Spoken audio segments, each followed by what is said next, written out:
ত্রয়োদশ জাতীয় সংসদ নির্বাচন ঘিরে সীমান্তবর্তী জেলা সাতক্ষীরার রাজনীতিতে উত্তাপ এখন তুঙ্গে। আর মাত্র কয়েকদিন বাকি ভোটের। তালা ও কলরোয়া উপজেলার অলিগলি জুড়ে ব্যানার, ফেস্টুন আর মাইকিংয়ের শব্দে জমে উঠেছে নির্বাচনী মাঠ। উন্নয়ন আর প্রতিশ্রুতির ডালি সাজিয়ে ভোটারদের দ্বারে দ্বারে ছুটেছেন প্রার্থীরা।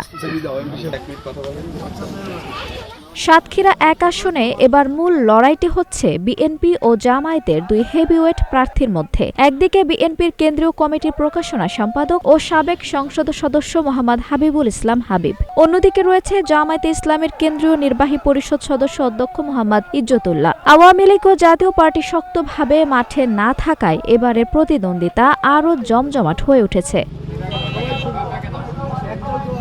তালা, কলরোয়া ও পাটকেল ঘাটা অঞ্চল নিয়ে গঠিত এই আসনে রয়েছে ২৪টি ইউনিয়ন ও একটি পৌরসভা। মোট ভোটার প্রায় ৪,৯৬,০০০-এর বেশি। ভোটারদের মতে সড়ক যোগাযোগ, জলাবদ্ধতা নিরসন, কর্মসংস্থান, মাদক দমন ও শিক্ষার মান উন্নয়ন, এই ৫ বিষয়ই এবার তাদের প্রধান চাওয়া।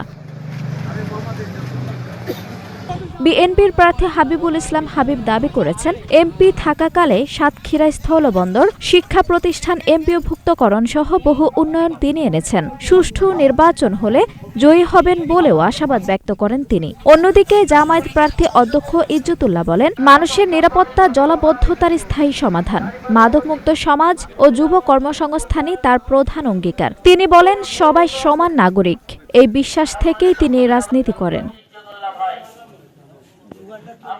এদিকে জাতীয় পার্টির প্রার্থী জিয়াউর রহমানও মাঠে সক্রিয় থাকলেও আলোচনার কেন্দ্রবিন্দুতে রয়েছেন বিএনপি ও জামায়াত প্রার্থীরাই। সব মিলিয়ে রাজনৈতিক ইতিহাসে বরাবরের মতোই সাতক্ষীরা এক আসন এবারও পরিণত হয়েছে জেলার সবচেয়ে গুরুত্বপূর্ণ ও হাড্ডাহাড্ডির লড়াইয়ের কেন্দ্রে। শেষ পর্যন্ত কার হাতে যাবে এই আসনের ম্যান্ডেট, সেই অপেক্ষায় এখন পুরো সাতক্ষীরা।